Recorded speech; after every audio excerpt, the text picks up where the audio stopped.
जल प्रवाह पावितस्थले कलेवलम्ब्य लम्बिताम्बुजङ्गं कपालिका। कार्तिक मास महात्म का आज 24वां अध्याय, तिथि दसवीं तिथि को वैसे ये 99% जो है एकादशी को ही शुरू होता है, परंतु इतनी बार जो है एक तिथि कम होने की वजह से 10वीं को शुरू करनी पड़ी। विषम पंचक एकादशी का व्रत कल है। बड़ी एकादशी सारी साल में एक ही आती है। एकादशी से शुरू होता है, परंतु इस बार 10वीं से शुरू करना पड़ गया हमें विषम पंचक व्रत। आज 24वां अध्याय कार्तिक मास महात्म का। राजा पृथु ने कहा कि नारद जी से पूछा, राजा पृथु ने कि हे नारद जी, आपने तुलसी का इतिहास व्रत महात्म के बारे में बहुत बताया, अब आप ये बताने की कृपा करें, क्या इस कार्तिक के महीने में और भी देवताओं का पूजन होता है? ये भी मुझे समझा कर कहिए। नारद जी कहने लगे कि पहले समय ना पर्वत के निकट कर्तिपुर में एक धर्मात्मा धर्मदत्त नामक ब्राह्मण रहता था। वो भगवान विष्णु के सारे व्रत करता था, 8 पहर भगवान की भक्ति में लीन रहता था, नित्य ही भजन किया करता था। नटवर नागर नंदा भजोरे मन गोविंदा, नटवर नागर नंदा भजोरे मन गोविंदा, सावली सूरत मुख चंदा भजोरे मन गोविंदा, सूरत मुख चंदा भजोरे। एक दिन कार्तिक मास में वो एक पहर रात शेष रहने पर जागरण के लिए भगवान विष्णु के मंदिर में गया। वो हर प्रकार की सामग्री को लेकर के पूजा करने के लिए जा रहा था। उसने रास्ते में एक बड़ी भयंकर राक्षसी को देखा, जिससे बड़े बड़े दांत थे, लपलपाती हुई जीभ थी, बड़े बड़े लाल लाल आंखें थी, जिसका शरीर ही नंगा था, मांस रहित था। उस भयंकर राक्षसी को देख करके धर्मदत्त बुरी तरह से कांपने लगा और कुछ उपाय ना सूझ करके उसने वो पूजा वाली थाली ही उसके ऊपर फेंक दी। चल, क्योंकि उसने भगवत का नाम जाप करते हुए वो सामग्री, जल का लोटा जिसमें तुलसी दल पड़ा हुआ था, उसको मारा। इससे उसके जन्म जन्मांतर के पाप नष्ट हो गए। उसे अपना पूर्व जन्म का स्मरण हो आया। वो हाथ जोड़कर धर्मदत्त के चरणों में गिर पड़ी और उसने कहा कि हे ब्राह्मणवर, मैं पूर्व जन्म के कर्मों के फल से इस अवस्था को प्राप्त हुई।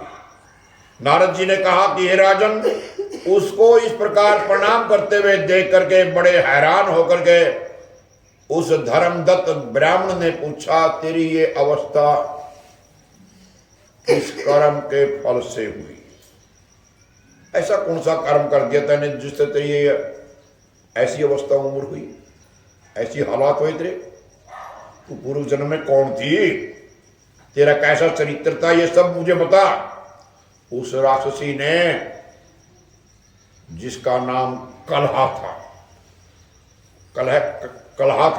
कलह करनाड़ी, उसने भी कहा, हे ब्राह्मण, मैं सौराष्ट्र में भिक्षुक नामक एक ब्राह्मण रहता था और उसकी पत्नी थी मैं। मेरा स्वभाव थोड़ा कड़वा था। मैंने कभी भी अपने पति को खुश नहीं किया, कभी उसका भला नहीं चाहा, न कभी उसे अच्छा भोजन दिया, नहीं कभी अपने खाने से पहले मैंने उसको खाना खवाया, नहीं कभी मिठाई ही खाने को दी। मैं प्रतिदिन उससे लड़ती झगड़ती रहती थी, हर कदम पर उसको डांटती रहती थी। मुझे इस प्रकार की लड़ाकी देख करके रोज रोज का झगड़े को तंग आकर के मेरे पति ने दूसरा विवाह करने का निश्चय किया। अब इतना सुनकर के मेरा पति दूसरा विवाह कर रहा है, मैंने उसके दूसरा विवाह करने से पहले ही विष खा करके आत्महत्या कर ली और मेरी मृत्यु के पश्चात यम के दूत आए, मुझे पकड़ करके गदा मारते हुए यम के पास ले गए। यमराज ने मुझे देखकर चित्रगुप्त से पूछा, बताओ इसने कौन कौन से कर्म किए हैं?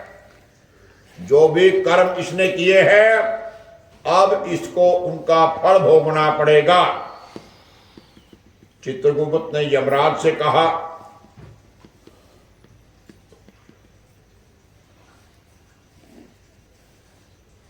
इसने अपने जीवन में कोई भी अच्छा काम नहीं किया है। ये सदा अपने पति से पहले भोजन करती थी, बचा हुआ खाना खराब भोजन देकर के अपने पति की को सदा अच्छा भोजन नहीं देती थी। इसलिए अब ये विष्ठा खाने वाली बिल्ली होगी। इसको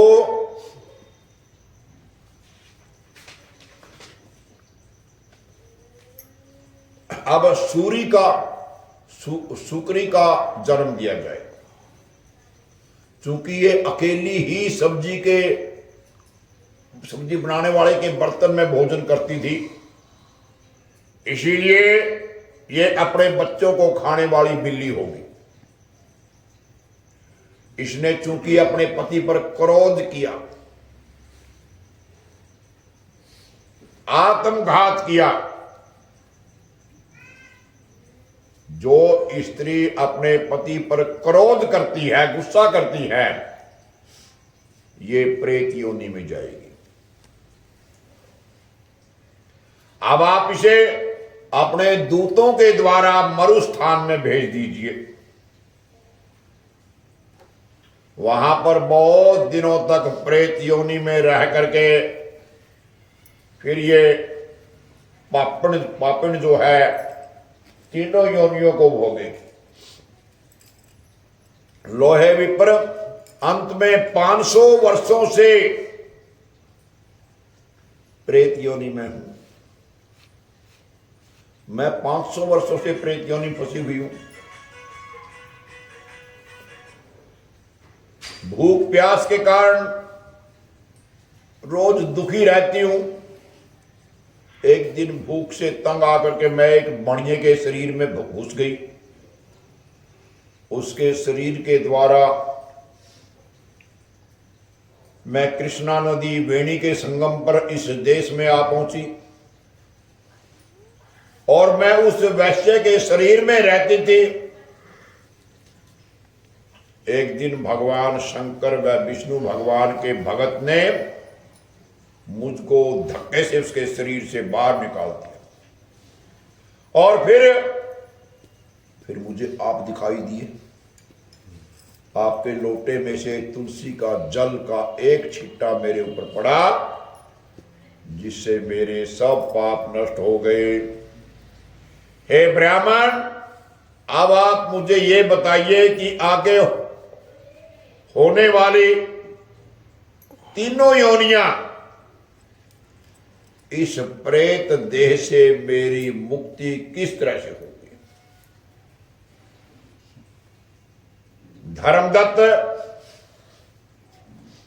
कलह की बात सुनकर के इसके पिछले जन्मों, पिछले कर्मों को और उसकी वर्तमान अवस्था को देख करके बड़ा दुखी हुआ और उसका दुख देख कर उसका चित्त पिघल गया।